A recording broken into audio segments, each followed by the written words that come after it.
C fold 7 ആണ് എൻ്റെ left സൈഡിൽ ഇരിക്കുന്നത്. സി ഫോൾഡ് 6 റൈറ്റ് സൈഡിലും. എൻ്റെ താക്കോല് ഞാൻ ഇവിടെ എവിടെയോ വെച്ചിട്ടുണ്ട്. അത് എവിടെയാണ് ഇരിക്കുന്നതെന്നൊന്ന് നോക്കിയിട്ട് പറഞ്ഞു തരാമോ? താങ്കളുടെ താക്കോല് ഒരു കറുത്ത സ്റ്റാൻഡിന്റെ അടുത്തായി വെച്ചിരിക്കുന്നത് കാണാം. താങ്കൾക്ക് അത് കാണാൻ കഴിയുന്നുണ്ടോ? ഈ ഒരു ഫോണിന്റെ തിക്നെസ് നോക്കിക്കേ.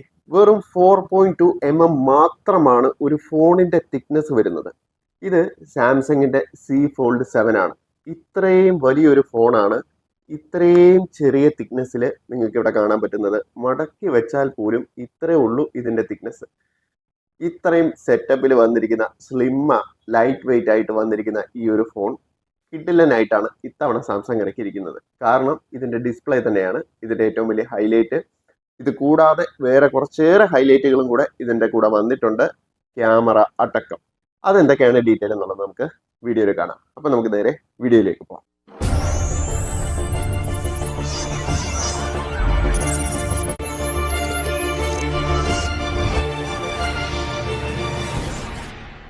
അപ്പോൾ നമ്മൾ ഈ ഒരു ഫോണിന്റെ പ്രത്യേകത നോക്കുകയാണെന്നുണ്ടെങ്കിൽ ആദ്യം തന്നെ നമ്മൾ നോക്കുന്നത് ഇതിന്റെ സ്ക്രീൻ തന്നെയാണ്. 20.32 സെന്റിമീറ്ററിന്റെ വലിയൊരു സ്ക്രീനാണ് ഇതിനകത്ത് വന്നിരിക്കുന്നത്. അത് മാത്രമല്ല ഫ്രണ്ടിലത്തെ കവർ സ്ക്രീനും വലിപ്പം കൂടിയിട്ടുണ്ട്. നേരത്തെ ഉള്ളതിനേക്കാളും കുറച്ചും കൂടെ വലിപ്പം കൂടിയിട്ടുമുണ്ട്. ഇതിന്റെ ക്ലാരിറ്റിയും കൂടിയിട്ടുണ്ട്. ഡൈനാമിക് ആമോലെഡ് 2Xന്റെ ഡിസ്പ്ലേ ആണ് ഇതിനകത്ത് വരുന്നത്. 1 to 120 ഹെർട്സിന്റെ റിഫ്രഷ് റേറ്റ് ഉള്ള സ്ക്രീനാണ് ഇതിനകത്ത് വരുന്നത്. അത് അഡാപ്റ്റീവായിട്ട് വന്നോളൂ.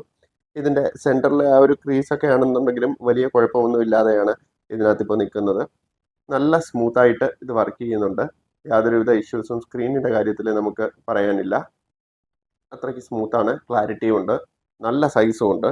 ഒരു ടാബ്ലറ്റിന്റെ ഏകദേശം ഒരു സെറ്റപ്പിലൊക്കെയാണ് ഇത് വന്നിരിക്കുന്നത്. ഇനി ഡിസ്പ്ലേ കഴിഞ്ഞ് ക്യാമറയിലേക്ക് പോവുകയാണെന്നുണ്ടെങ്കിൽ ഇതിന്റെ മെയിൻ ക്യാമറ 200 മെഗാ പിക്സലിന്റെ ക്യാമറയാണ്. നേരത്തെ 50 മെഗാ പിക്സൽ മാത്രമേ ഉണ്ടായിരുന്നുള്ളൂ. അത് 200ലേക്ക് എത്തിയിട്ടുണ്ട്. ബാക്കി 12 മെഗാ പിക്സലിന്റെ ഒരു ക്യാമറയും 10 മെഗാ പിക്സലിന്റെ ഒരു ക്യാമറയുമാണ് ഇതിനകത്ത് ഉള്ളത്. ഇത് മാത്രമല്ല കവർ സ്ക്രീനിലും ഇന്നർ സ്ക്രീനിലും ഇവിടെ രണ്ടിടത്തും 10 മെഗാ പിക്സലിന്റെ ക്യാമറാസ് ആണ് വന്നിരിക്കുന്നത്. ഇനി ഇതിന്റെ എക്സ്റ്റീരിയറിന്റെ ഒരു ഫീച്ചർ നോക്കുകയാണെന്നുണ്ടെങ്കിൽ ഒരു മാറ്റ് ഫിനിഷ് ആണ് ഇതിനകത്ത് വന്നിരിക്കുന്നത്. പല കളറിലും നമുക്ക് അവൈലബിൾ ആണ്. ബ്ലൂ, സിൽവർ, ജെറ്റ് ബ്ലാക്ക് കളറുകളിലൊക്കെ നമുക്ക് അവൈലബിൾ ആണ്. നല്ല സോഫ്റ്റ് ആണ്. ഇതിലൊന്ന് പിടിച്ച് നോക്കുമ്പോഴത്തേക്ക് എക്സ്ട്രാ സ്മൂത്ത്, ഒരു രക്ഷയില്ല.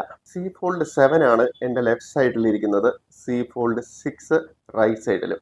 ഇതിന്റെ തിക്നെസ് ഒന്ന് നോക്കി, ഇത്രയും വ്യത്യാസം വരുന്നുണ്ട് ഇതിന്റെ ഒരു തിക്നെസ്സിന്.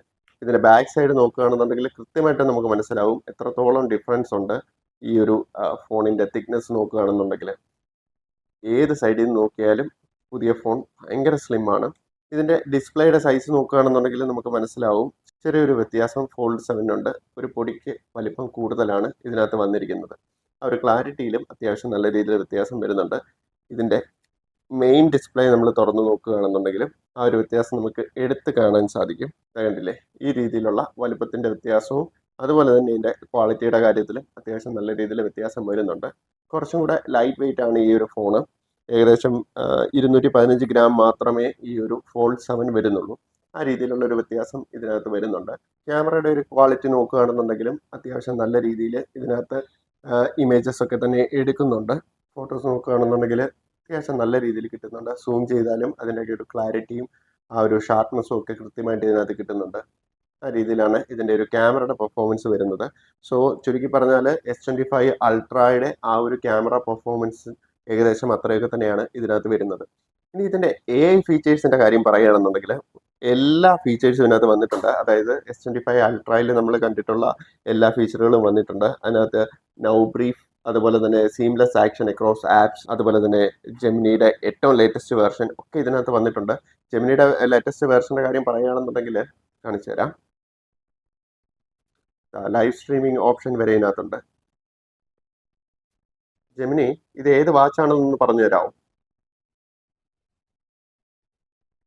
നിങ്ങളുടെ കയ്യിലുള്ളത് കാസിയോ AE1000W172VF ആണെന്ന് തോന്നുന്നു. ഇതൊരു ഡിജിറ്റൽ വാച്ചാണ്. ഇതിനെക്കുറിച്ച് കൂടുതൽ എന്തെങ്കിലും അറിയണമെന്നുണ്ടോ? ഇല്ല, കൂടുതലൊന്നും അറിയണ്ട. എനിക്ക് വേറൊരു കാര്യം അറിഞ്ഞാൽ മതി. എൻ്റെ താക്കോല് ഞാൻ ഇവിടെ എവിടെയോ വെച്ചിട്ടുണ്ട്. അത് എവിടെയാണ് ഇരിക്കുന്നതെന്നൊന്ന് നോക്കിയിട്ട് പറഞ്ഞു തരാമോ? താങ്കളുടെ താക്കോൽ താക്കോല് ഒരു കറുത്ത സ്റ്റാൻഡിന്റെ അടുത്തായി വെച്ചിരിക്കുന്നത് കാണാം. താങ്കൾക്ക് അത് കാണാൻ കഴിയുന്നുണ്ടോ? ആ, കണ്ടു. അടിപൊളി. കൃത്യമായിട്ട് കണ്ടുപിടിച്ച് തന്നിട്ടുണ്ട്. സൂപ്പർ. അപ്പൊ ഈ രീതിയിലാണ് നമ്മുടെ ഏറ്റവും പുതിയ ജെമിനിയുടെ ഒരു വർക്കിംഗ് വരുന്നത്. നല്ല രസമുണ്ട്. നമ്മൾ ശരിക്കും പറഞ്ഞാൽ ഇതിനടുത്ത് സംസാരിച്ചുകൊണ്ടേ ഇരുന്ന് കഴിഞ്ഞാൽ ബോറടിച്ചിരിക്കുന്ന സമയത്തൊക്കെ ഇങ്ങനെ ഞങ്ങൾ വർത്താനം പറഞ്ഞുകൊണ്ടിരിക്കുക, ഓരോ കാര്യങ്ങൾ പറഞ്ഞു തന്നുകൊണ്ടിരിക്കും. ജെമിനി, എന്റെ ഈ ഒരു ഷർട്ടിന് മാച്ചിങ് ആയിട്ടുള്ള ജീൻസ് ഏതായിരിക്കും? താങ്കളുടെ ഷർട്ടിന് കടും നീല ജീൻസ് നന്നായി ചേരും. കടും നീല ജീൻസിനൊപ്പം അത് തന്നെയാണല്ലോ ഞാൻ ഇട്ടിരിക്കുന്നത്. ഇത് തന്നെ മതിയോ അതോ ഇതിന്റെ മാറ്റം വരുത്തണോ? താങ്കളുടെ ഷർട്ടിന് ഈ ജീൻസ് നന്നായി ചേരുന്നുണ്ട്.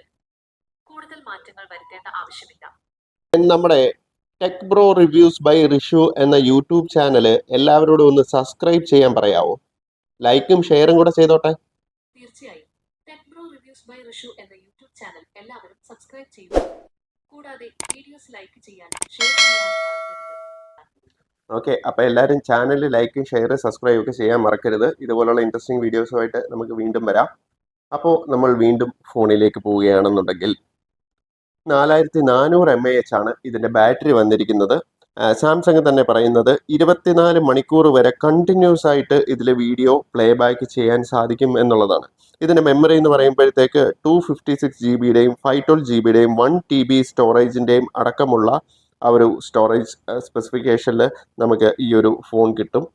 ഇതിൽ വന്നിരിക്കുന്ന ചിപ്സെറ്റിൻ്റെ കാര്യം പറയുകയാണെന്നുണ്ടെങ്കിൽ S25 അൾട്രയിലൊക്കെ വന്നിട്ടുണ്ടായിരുന്ന സ്നാപ്ഡ്രാഗൺ 8 Elite ചിപ്സെറ്റാണ്. സോ പെർഫോമൻസിൻ്റെ കാര്യത്തിലും യാതൊരു രക്ഷയില്ലാത്ത ഫോണാണ് ഇത്. ഇതിൻ്റെ സ്ക്രീനിൻ്റെ റെസൊല്യൂഷൻ്റെ കാര്യം പറയുകയാണെന്നുണ്ടെങ്കിൽ ഈ മെയിൻ ഡിസ്പ്ലേക്ക് 2184x1968 QHDR+ dynamic AMOLED 2X റെസൊല്യൂഷനിലുള്ള മെയിൻ ഡിസ്പ്ലേ ആണ് വരുന്നത്. ഇതിൻ്റെ ഫ്രണ്ട് ഡിസ്പ്ലേയുടെ കാര്യം പറയുകയാണെന്നുണ്ടെങ്കിൽ 2520x1080 റെസൊല്യൂഷനിലുള്ള FHD+ dynamic AMOLED 2X display ആണ് ഇതിന് വരുന്നത്. ഇതിൻ്റെ ക്യാമറയുടെ സൂമിങ്ങിൻ്റെ കാര്യം പറയുകയാണെന്നുണ്ടെങ്കിൽ 3X ഒപ്റ്റിക്കൽ സൂമിങ്ങും ഒപ്റ്റിക്കൽ ക്വാളിറ്റിയിലുള്ള 2X സൂമിങ്ങും അതുപോലെ തന്നെ ഡിജിറ്റൽ സൂമിങ് 30X വരെ ഈ ഒരു ക്യാമറയിൽ കൂടെ നമുക്ക് ലഭ്യമാണ്. ഇനി ഇതിൻ്റെ പ്രൈസിൻ്റെ കാര്യം പറയുകയാണെന്നുണ്ടെങ്കിൽ 256 GB വേരിയൻ്റ് ആണ് വരുന്നതെന്നുണ്ടെങ്കിൽ 1.75 ലാക്കാണ് ഇതിൻ്റെ പ്രൈസ് വരുന്നത്. ഇനി 512 GB വേരിയൻ്റ് ആണ് എടുക്കുന്നതെന്നുണ്ടെങ്കിൽ 1.85 ലാക്കും 1 TB വേരിയൻ്റ് ആണ് എടുക്കുന്നതെന്നുണ്ടെങ്കിൽ 2.17 ലാക്കുമാണ് ഇതിൻ്റെ പ്രൈസ് വരുന്നത്. അപ്പോൾ അതുപോലെ നമ്മൾ നിൽക്കുന്നത് വഴുതക്കാടുള്ള സാംസങ്ങിൻ്റെ എക്സ്പീരിയൻസ് സെൻറ്ററിലാണ്. ഇവിടെ വരികയാണെന്നുണ്ടെങ്കിൽ നിങ്ങൾക്ക് ഈ ഫോൺ നേരിട്ട് ചെക്ക് ചെയ്ത് നോക്കാനും ഇതിൻ്റെ പെർഫോമൻസ് എങ്ങനെയുണ്ടെന്ന് മനസ്സിലാക്കാനുമുള്ള പ്രൊവിഷൻ ഉണ്ടായിരിക്കും. അത് മാത്രമല്ല, നിങ്ങൾക്ക് ഇവിടെ വരികയാണെന്നുണ്ടെങ്കിൽ ഒരുപാട് ഓഫേഴ്സ് ഇപ്പോൾ ഇവിടെ ഉണ്ട്. പ്രീ ബുക്ക് ചെയ്യുകയാണ് എന്നുണ്ടെങ്കിൽ നിങ്ങൾക്ക് 512 GB വേരിയൻ്റ് ആണ് 256 GB-യുടെ വേരിയൻറ്റിൻ്റെ പ്രൈസിന് നിങ്ങൾക്ക് കിട്ടുന്നത്. അത് മാത്രമല്ല, bank offer, cash offer, exchange offer, അങ്ങനെ കുറേ EMI ഓഫർ അടക്കമുള്ള കുറേ ഓഫറുകൾ നിങ്ങളെ കാത്തിരിക്കുന്നുണ്ട്. അതുകൊണ്ട് താല്പര്യമുള്ള എല്ലാ ആളുകൾക്കും എത്രയും പെട്ടെന്ന് വന്ന് ഇതൊന്ന് എക്സ്പീരിയൻസ് ചെയ്ത് നോക്കുക. സ്ക്രീനിൻ്റെ താഴെയും ഡിസ്ക്രിപ്ഷനിലും ഇവിടുത്തെ കോൺടാക്ട് നമ്പർ കൊടുത്തിട്ടുണ്ട്. നിങ്ങൾ വിളിച്ച് ചോദിച്ചിട്ട് നേരിട്ട് വരിക. അപ്പോൾ ഈ ഒരു വീഡിയോ എല്ലാവർക്കും ഇഷ്ടമായെന്ന് വിശ്വസിക്കുന്നു. ഇഷ്ടമായ ലൈക്ക് ചെയ്യുക, ഷെയർ ചെയ്യുക, സബ്സ്ക്രൈബ് ചെയ്യുക, നോട്ടിഫിക്കേഷൻ കൂടെ എനേബിൾ ചെയ്തിട്ടിരിക്കുക. അടുത്തൊരു വീഡിയോയുമായി കാണുന്നവരേക്കും Rishabh signing off. Good bye.